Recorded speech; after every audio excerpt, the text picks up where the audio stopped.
Shirley, this is Barbara. I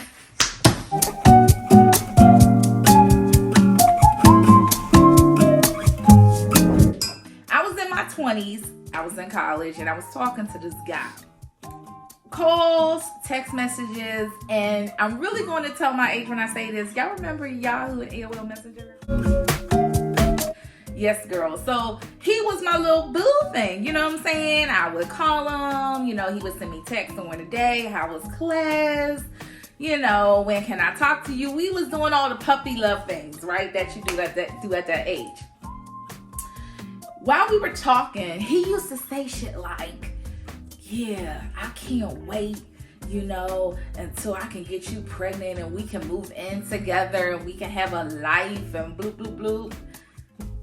Negro, if you don't shut up, this is a prime example of how you need to raise your kids. You need to raise your children, because if I had a different mindset and if I didn't have some of the morals and some of the lessons that my mom and dad taught me growing up, I could have fell into the trap of, oh, he loves me so much.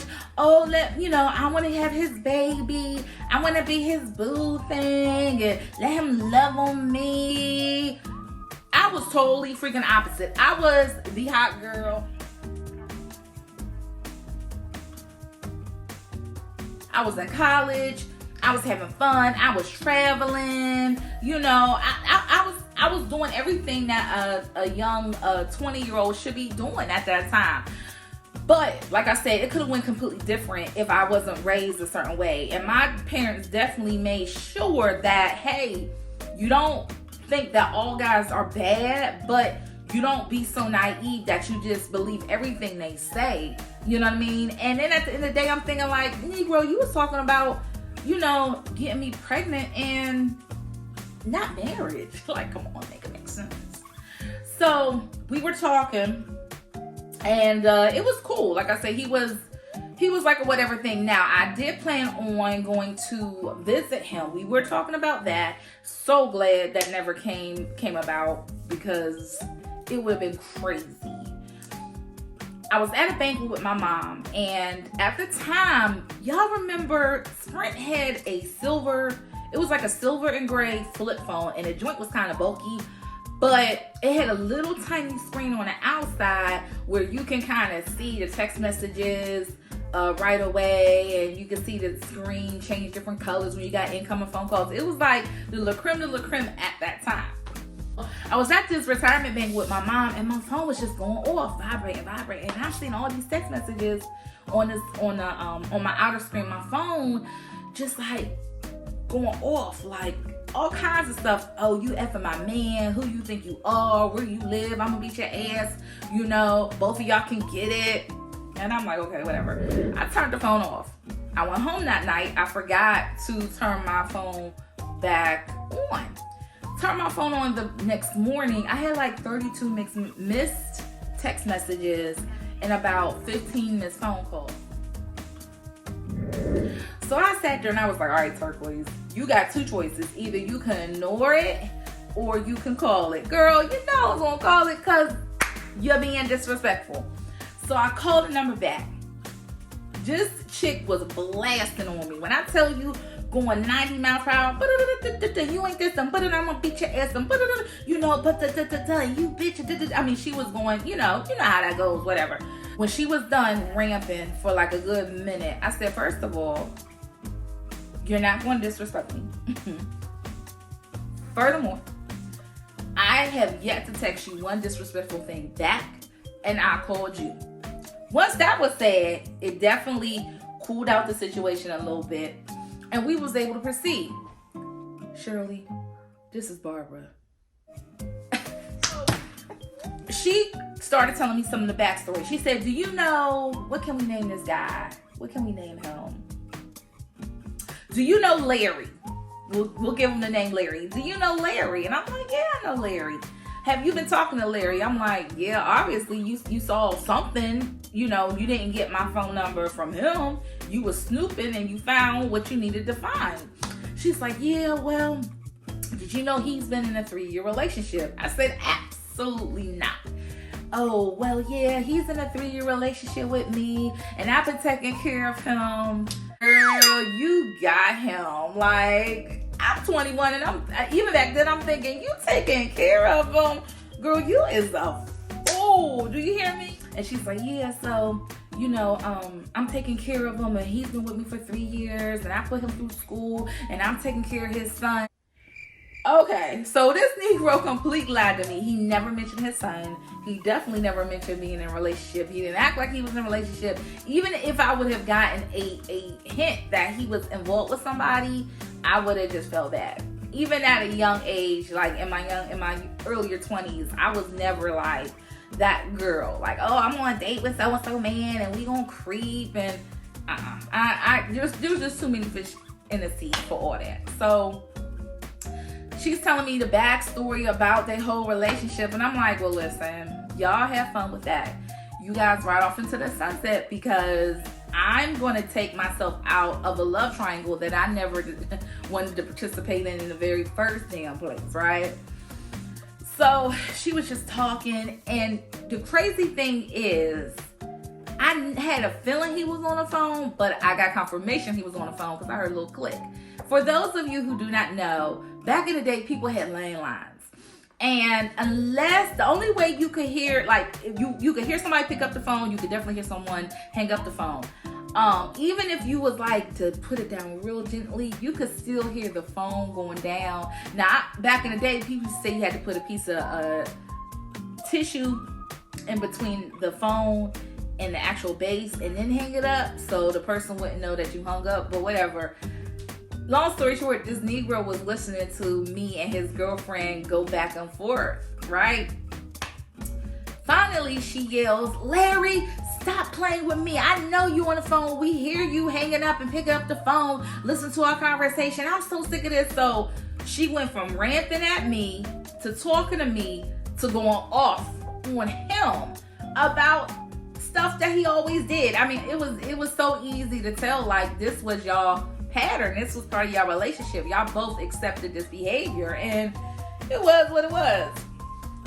So she's going off on him, and he's cussing back, and I'm just sitting there. I'm like, oh, girl, this is good. I can't wait to call my girlfriends and tell them what's going on. You know, I'm building up the story, right? So, long story short, she gets back on the phone. She's still going off on him, and she says to me, girl, I'm so tired of this. I just wish he would come out and tell people that he's gay. Say what? He was gay. All this time, I thought I was talking to a female. I was really talking to a male. This Negro was gay. Now, total disclaimer, no issue, no problems with anyone who was gay. But when I look back at that situation, that could have ended so bad. Matter of fact, I know two gentlemen, God bless their souls, they both were killed because of a love triangle that they participated in. One was stabbed, one was shot. Everyone's not emotionally stable. So for those who like to play, you know, emotional games and play with people and think, you know, it's, sorry y'all, I had to fix my braids.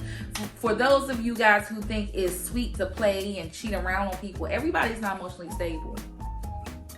You don't know how someone's going to react to you cheating on them. You don't know if they're going to be calm, cool, or come out of the bag. You know, and you know what? I'm going to take that back. I know 3 people that was killed because of a crazy love triangle. I'm sorry. So at this point, I'm just shocked. Like, he's gay? She was like, yeah. He's embarrassed and he won't come out, you know, of the closet and bloop, bloop, bloop. And I asked the guy's girlfriend, well, how old are you? Oh, I'm 35.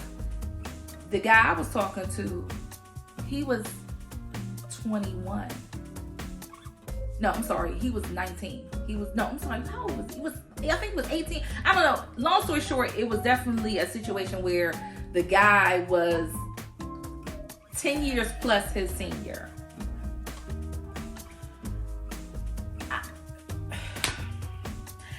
Girl, he was gay. So after the girlfriend told me about him being gay and that, you know, the situations, I made a phone call. I called one of my uncles and I said, listen, this is what Larry has done to me and this is his address. I need you to go handle that. Because at this point, I'm just upset because I'm like, yo, he lied to me. And then like, this is really serious. Like, you could have put me in harm's way. So my uncle says, I'm going to give you 5 minutes to get your thought and your minds together. Because if I put a call out to have a special delivery made, you're not going to be able to take this back. So I call the guy's girlfriend back up and I'm like, yo, this is what's going on, bloop, bloop, bloop. Well, obviously, he was eavesdropping and he heard me on the phone say this to his girlfriend.